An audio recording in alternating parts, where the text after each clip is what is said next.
Niining panahon nga ang putling ebanghelyo gihagis sa mga hiwi nga pagtulunan. Kinahanglan mo barug ang mga tinunan ni Kristo sa pagpakigbisog sa paglaban sa pagtuo, nga magkausa ug alang sa tanang panahong gihatag sa Dios ngadto sa iyang katawan. Maoy hinungdan nga namugna kining tulumanon ang putling ebanghelyo. 30 minutos nga pagsabwag sa tinuod nga ebanghelyo.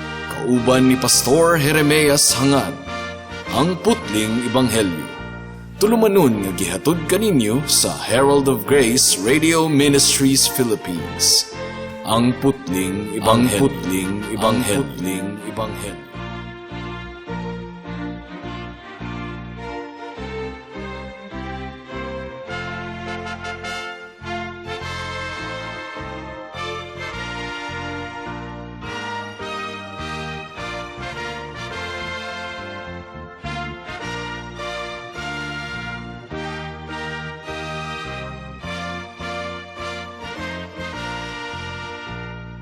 Mayong hapon, Dapitan City, Dipolog City, Zamboanga del Norte, Zamboanga Sibugay, Misamis Occidental ug kutob sa tanang gidala sa Ginoo sa pagpaminaw niining atong programa nga giuluhan og ang putling ebanghelyo.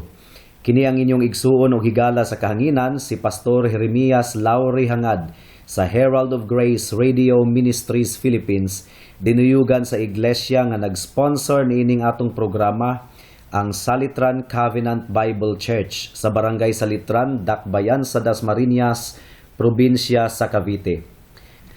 Ang atong teksto ning takna sa kahaponon makita sa mga buhat kapitulo 17 bersikulo 1 hangtod sa 9. Ang giingon diri: Unya miagi si Pablo ug si Silas sa Amphipolis ug sa Apolonia, ug miabot sila sa Tesalonica. Didto may usa ka sinagoga sa mga Hudiyo ug miadto si Pablo sumala sa iyang nabatasan. Sulod sa 3 ka adlawng igpapahulay, nangatarungan siya didto sa mga tawo pinasikad sa kasulatan ug iyang gipasabot ug gipamatud-an ngadto kanila nga ang Mesiyas kinahanglan gayod nga mag-antos ug mabanhaw. Siya miingon, kining Jesus nga akong gisangyaw kaninyo mao ang Mesiyas.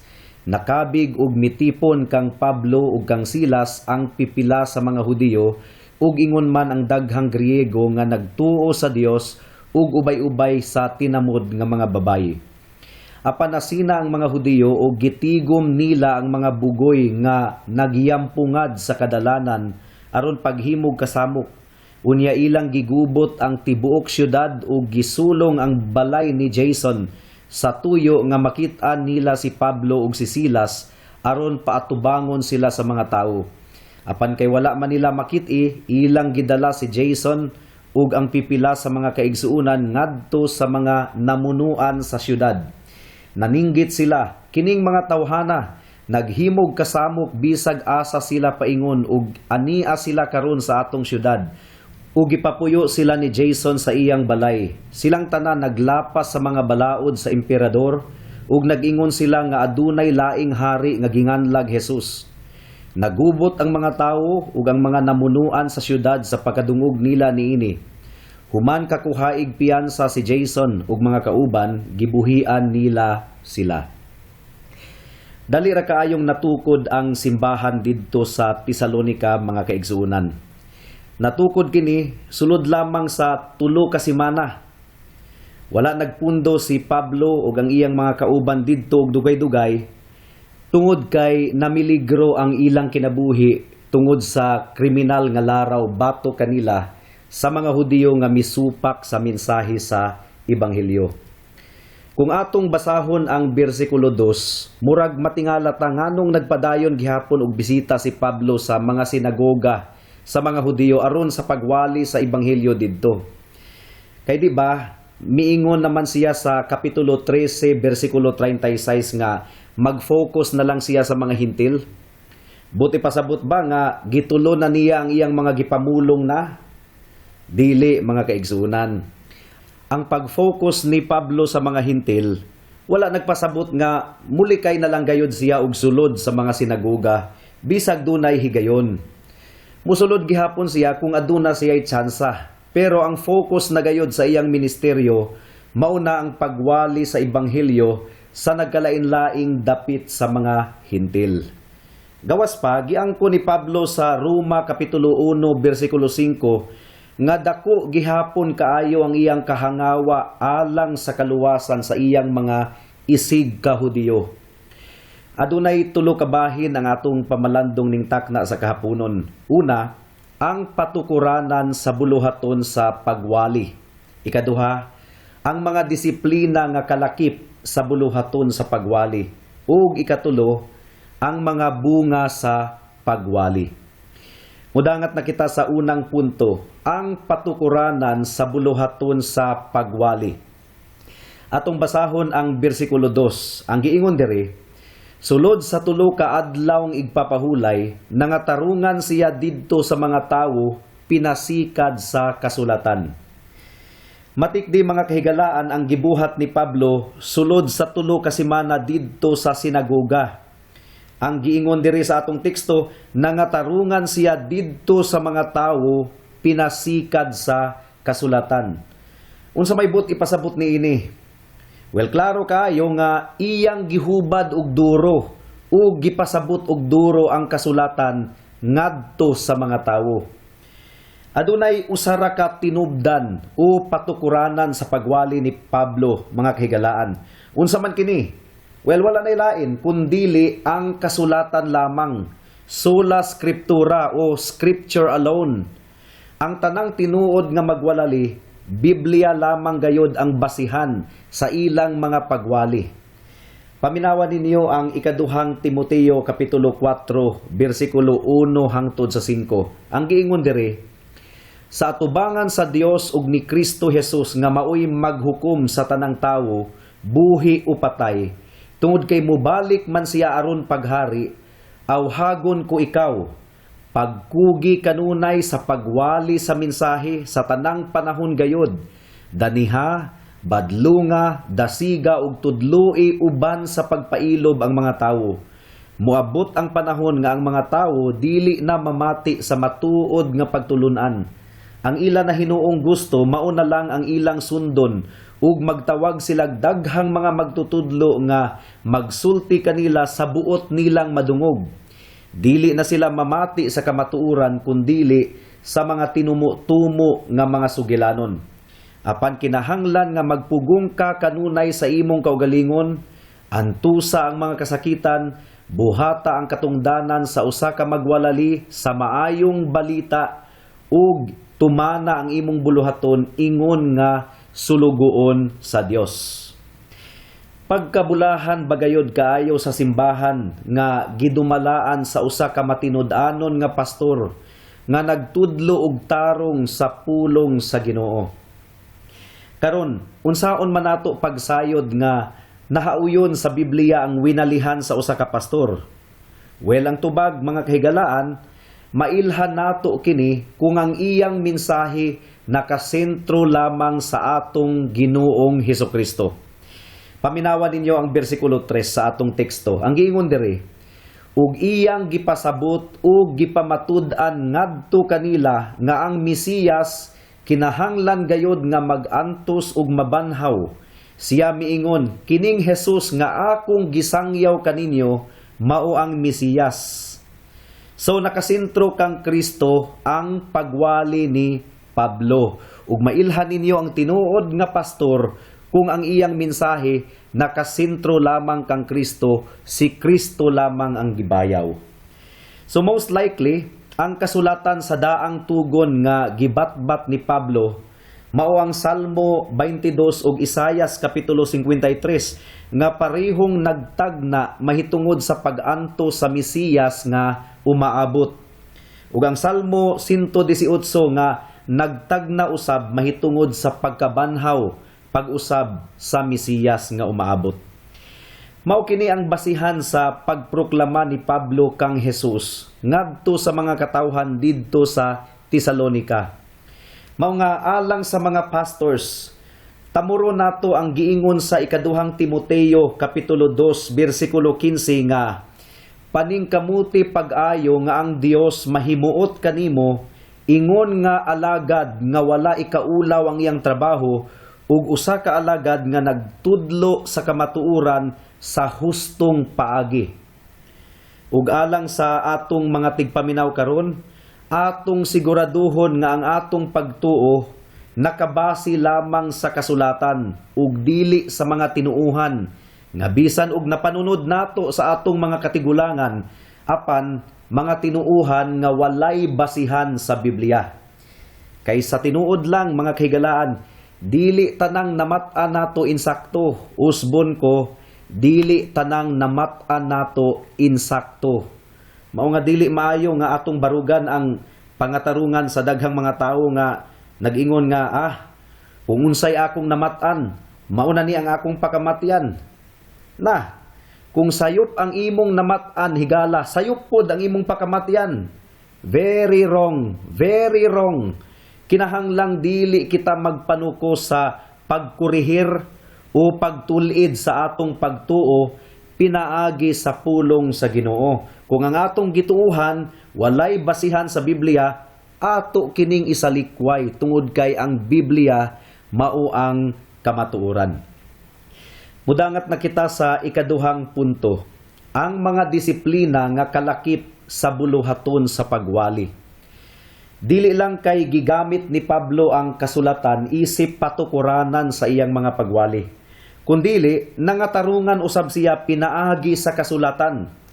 Dili lang kay ang Biblia mao ang tinubdan sa iyang mga wali, mao kadto ang atong unang punto, kundili iya usab nga sistematiko nga gibalay ang iyang hunahuna ug mga diskusyon pinaagi sa kasulatan. Paul reasoned out of the scriptures. Ang Griego nga pinulungan sa reasoned out of the scriptures, nagpasabot nga gipasabot niya og duro ang Biblia sa sistematiko nga pamaagi.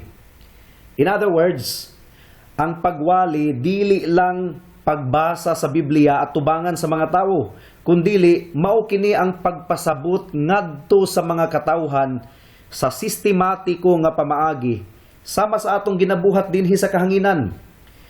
Kini tungod kay ang pagwali kinahanglang parihong scriptural ug rasyonal ug gigamit ang insaktong panabot ug pagpasabot. Kinahanglan nga ang Biblia lamang ang pundasyon sa atong pagwali ug nga tun-an usab nato kini og duro ug hapsayo nato ang pag-organisa sa mga punto aron masabtan kini sa mga tawo. Ug klaro kaayo nga nanginahanglan kini og dakong panahon sa pagtuon ug pagpamalandong. For example, aron ipakita ni Pablo nga ang Mesiyas kinahanglang mag-antos ug mamatay, nagtuo ko nga gikutlo ni Pablo ang daghang mga bersikulo ug kapitulo sa daang tugon ug inutok niyang gitandi-tandi kadtong mga bersikuluha aron makatagik na siya og klaro nga konklusyon og doktrina. Dili ka nang maglukso-lukso kitag pakli sa Biblia, unya pilion ra nato ang gusto natong kutloon, dili. Kinahanglan gayod nga sistematiko ang atong pagtuon sa Biblia. Ug kung familiar kita sa mga sinulat ni Pablo ug sa uban pang mga manunulat sa Bag-ong Tugon, klaro gayud kaayo nga mao kini ang pamaagi nga ilang gigamit sa ilang pagpamatuod nga si Hesukristo mao gayud ang gitagna nga Mesiyas. Una, nga ang Mesiyas matawo sa lungsod sa Bethlehem. Gitagna kini ni propetang Mikiyas sa kapitulo 5 bersikulo 2. Nga siya gikan sa kaliwat ni Juda. Gitagna kini sa Genesis kapitulo 49 bersikulo 10. Ikatulo, nga siya muagi sa kaliwat ni Jesse, dayon ni Haring David, sumala sa tagna ni propeta Isaias kapitulo 11 bersikulo 1 ug bersikulo 10. Ikaupat, nga moabot siya sa kalibutan sumala sa paghulagway ni Daniel sa kapitulo 9 bersikulo 24 hangtod sa 27. Ikalima, nga ang iyang hitsura dili attractive, sumala sa gisulat ni Isaias sa kapitulo 53. Ug dugang pa, Ang mga milagro ni Jesus nagpamatuod nga siya gayod ang Mesiyas. Kini nga kamatuoran gidid-an nga dawaton sa mga Pariseo. Apan nakita kini ni Nicodemos sumala sa nahasulat sa Juan kapitulo 3. Nakita niya nga walay makabuhat sa mga milagro nga gibuhat ni Jesus, gawas na lang kung siya gikan sa Dios. Ug labaw sa tanan, ang pagkabanhaw ni Jesus gikan sa kamatayon human sa 3 ka adlaw mao ang pinakalig-on nga pruweba nga siya gayod ang Mesiyas. So sistematiko nga pagpasabot sa pulong sa Ginoo aron masabtan kini sa mga tigpaminaw. Ug niadtong nabanhaw si Jesus, nagpakita siya sa 2 ka disipulo didto sa dalan padulong sa Emmaus. Wala siya mailhi ni adtong 2 ka mga disipulo, apan gipasabot ni Jesus ngadto kanila gikan sa kasulatan ang mahitungod kaniya ingon nga Mesiyas ug Kristo. Paminawan ninyo ang Lucas kapitulo 24 bersikulo 25 hangtod sa 27. Ang giingon dire, unya miingon si Jesus kanila, pagkabuang gayod ninyo, pagkadugay ninyong mutuo sa tanang gisulti sa mga propeta. Dili ba kinahanglan man nga mag-antos ang Mesiyas niining mga butanga ug unya musulod sa iyang himaya? Ug gipasabot ni Jesus kanila ang gisulti mahitungod kaniya sa tibuok kasulatan, sugod sa mga basahon nga gisulat ni Moises hangtod sa mga sinulat sa tanang propeta. So nakita ninyo mga kaigsuunan, sistematiko nga pag-abli sa Biblia, sistematiko nga pagpasabot sa Biblia. Ang tahas sa pagwali dili gayod sayon, tungod kay nagkinahanglan kini og taas nga pagtuon ug lalom nga pamalandong. Hago kaayo ang buluhaton sa pagwali mga kahigalaan, hago kaayo, dili kini sayon. Pila ka adlaw namong giandaman ang among mga ipangtudlo, tungod kay manubag gayod kami sa Ginoo kung magpataka lamang kami og wali sa iyang pulong. Ang pagwali kinahanglang nakasentro gayod sa atong Ginoong Hesukristo. Ug mao kini ang ilhanan sumala sa gikaingon ko na kaganina, mao kini ang ilhanan sa tinuod nga magwalali. Christ-centered preacher, dili man-centered, dili religion-centered. Naay mga grupo karon nga tawo ang gituboy sa ilang mga wali ug dili si Kristo. Ayaw kamo pagpatunto ni anang mga grupo ha mga kahigalaan. Mibalik na daw si Jesus ug misulod sa lawas ni Jose Rizal. Napoy taga Davao nga siya kuno ang appointed son of God ug karon siya kuno ang tag-iya sa kalibutan. Makaguol kaayo ba kay daghan pud kaayo ang magpailad. Mga higala, pagbantay kamo, siguraduha gayod nga si Kristo lamang ang sentro ug gituboy o gihimaya sa grupo nga inyong giapilan. Tungod kay kung lahi nga ngalan ang gituboy ni ana, kulto kana mga kahigalaan. Ang tinuod nga Christian group nagabayaw lamang sa atong Ginoong Hesukristo, ingon nga bugtong Dios ug manluluwas. Ug nagamantala lamang sa ebanghelyo sumala sa nahasulat sa kasulatan. Ang ebanghelyo nga nagpasabot kanato nga kita makasasala ug dili kita makaluwas sa atong kaugalingon, apan si Kristo maoy nagpas-an sa tanang silot sa sala didto sa krus. Aron nga ang bisan kinsang maghinulsol sa ilang sala ug musalig lamang kaniya, dili malaglag kundili makabaton og kinabuhing walay katapusan. Mudangat na kita sa ikatulong punto, ang mga bunga sa pagwali. Kung atong basahon ang bersikulo 4 sa atong teksto, makita nato diri ang tamis kaayong bunga sa mga paghago ni Pablo. Ang giingon sa bersikulo 4, nakabig ug mitipon kang Pablo ug kang Silas ang pipila sa mga Hudiyo, ingon man ang daghang Griego nga nagtuo sa Dios ug ubay-ubay sa tinamod nga mga babayi. Wala di ay totally nga gitalikdan sa Ginoo ang mga Hudiyo. Tungod kay pipila man kanila ang nakabig ug mitipon kang Pablo ug kang Silas. Apan klaro kaayo nga nalabuan ang ilang numero sa daghang mga Griego nga nagtuo sa Dios ug sa ubay-ubay nga mga tinamod nga mga babayi nga nakabig ngadto kang Kristo. Apan sa bersikulo 5, gipahibalo kita nga aduna po'y laing matang sa bunga ang pagwali ni Pablo. May mga Hudiyo nga nagpabiling gahi bisan pag napaminawan na nila ang pagsangyaw sa Ebanghelyo. Paminawan ninyo ang bersikulo 5. Ang giingon dire, apan nasina ang mga Hudiyo o gitigom nila ang mga bugoy nga nagyampungad sa kadalanan. So mga tambay ni, aron paghimog kasamok. Unya ilang gigubot ang tibuok syudad o gisulong ang balay ni Jason sa tuyo nga makita nila si Pablo ug si Silas aron paatubangon sila sa mga tawo. Kasina ang tinuod nga rason nganong wala sila nakabig ngadto kang Jesus. Ug kung mahinumduman ninyo mga kahigalaan, kasina usab ang tinuod nga rason nganong maisugon gayod kaayong mialkontra ang mga Pariseo, Saduceo ug Iskriba kang Jesus. Well, unsa may ilang gikasinahan? Gikasinahan nila ang pagdaghan sa laing relihiyon. Sakit alang kanila nga ang mga tawo mibiya sa ilang relihiyon nga Hudaismo aron sa pagsunod sa pagtulunan ni Jesus. Nasina usab sila nga daghan na ang mga naminaw kang Jesus ug gitalikdan na sila sa mga tawo. Now in the case of Paul and Silas, nasina sila nga daghan na ang naminaw kang Pablo ug kang Silas. Namurag dunay kompetensya sa pagtamod sa mga katawhan alang kanila.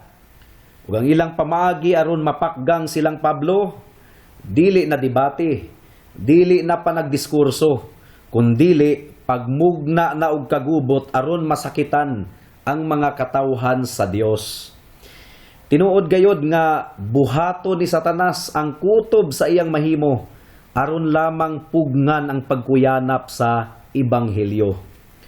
Kinahanglang magmaigmat kanunay ang mga sulugoon ni Kristo, mga kahigalaan.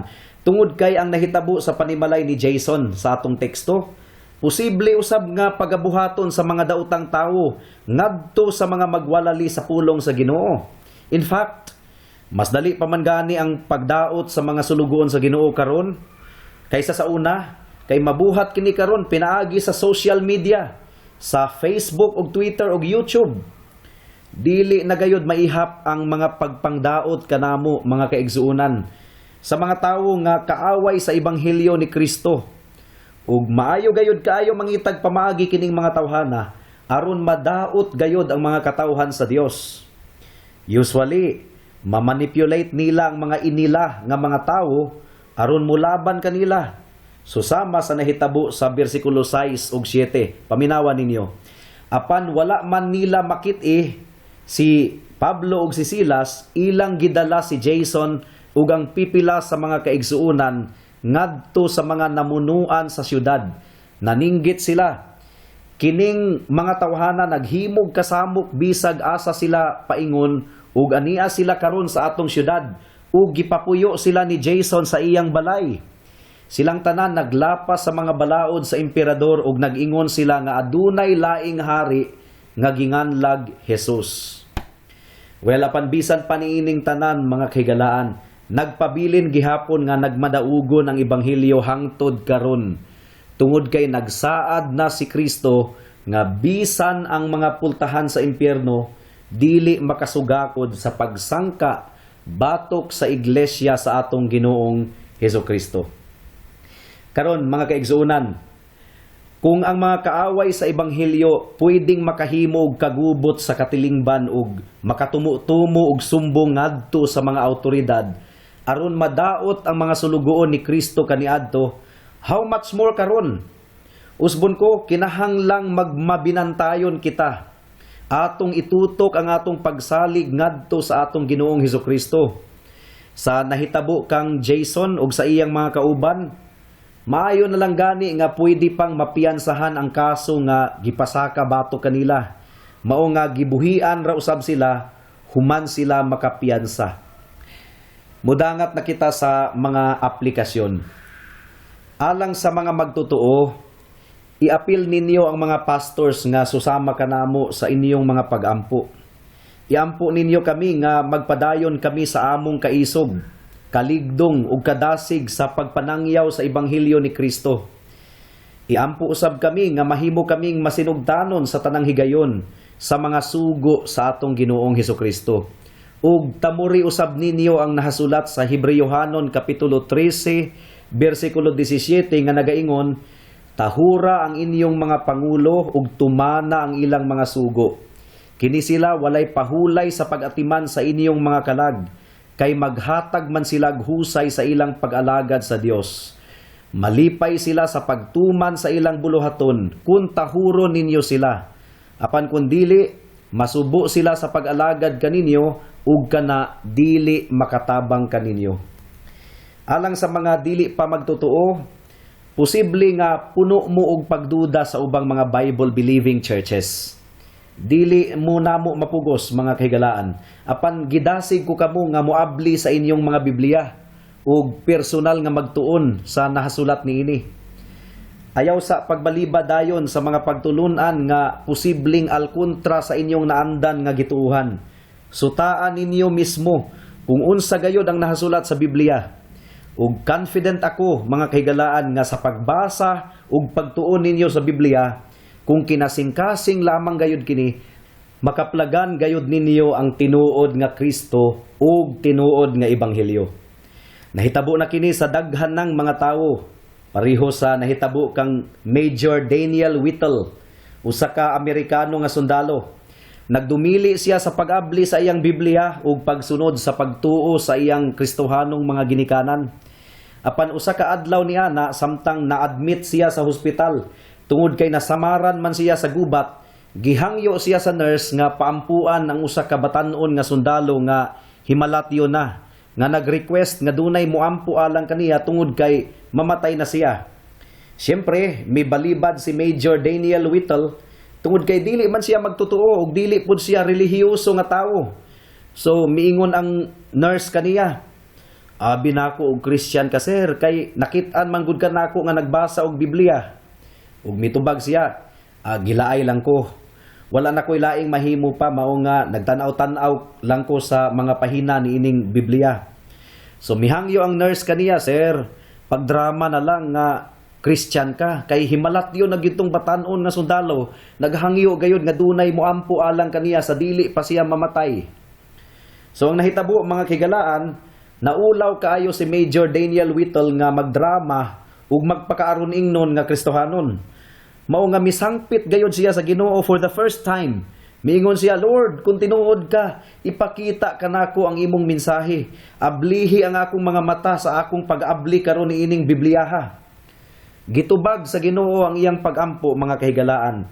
Pagbuklat gayud niya sa Biblia, natunong gayud ang iyang mga mata sa Efeso kapitulo 2. Na nagpakita sa kahimtang sa kalag sa mga tao nga wala pa kang Kristo. Mga patay sila sa ilang kasalaanan, mga madinumtanon ug anak sa pagdumot, ug nakita usab niya nga ang kaluwasan pinaagi lamang sa grasya sa Dios. Misiga ang iyang mga mata sa tumang kalipay, niadtong nabasa niya ang bersikulo 8 ug 9 nga nagaingon, kay tungod sa grasya, naluwas kamo pinaagi sa pagtuo, ug dili kini gikan sa inyong kaugalingon, kundili gasa kini sa Dios. Dili kini pinaagi sa inyong buhat aron walay bisag usa nga makapasigarbo. Giablihan sa Dios ang iyang mga mata. At that moment, nadawat niya ang grasya sa kaluwasan nga gikan lamang kang Kristo pinaagi sa pagtuo. Nagdali-dali siya og adto sa batanong sundalo nga himalatyon, ug iyang gipaambit dayon ang ebanghelyo sa grasya sa kaluwasan diha kang Kristo. Gituuhan kini sa maong sundalo ug matod pa ni Major Daniel Whittle, namatay kini nga adunay kahayag sa iyang dagway ug siya usab migula gikan sa lawak diin nahimutang ang batanong sundalo nga baguhay pa lang nga namatay nga adunay pinasahi nga kalipay ug kalinaw. Si Major Daniel Whittle mga kahigalaan mao ang nag-compose sa himno nga atong gigamit ingon nga background music sa atong introduction sa atong tulumanon nga ang Putling Ebanghelyo kanang murag marcha. Higala ang nahitabo kang Major Daniel Whittle, mahitabo usab kanimo. Ang kaluwasan nga iyang naangkon, maangkon usab nimo.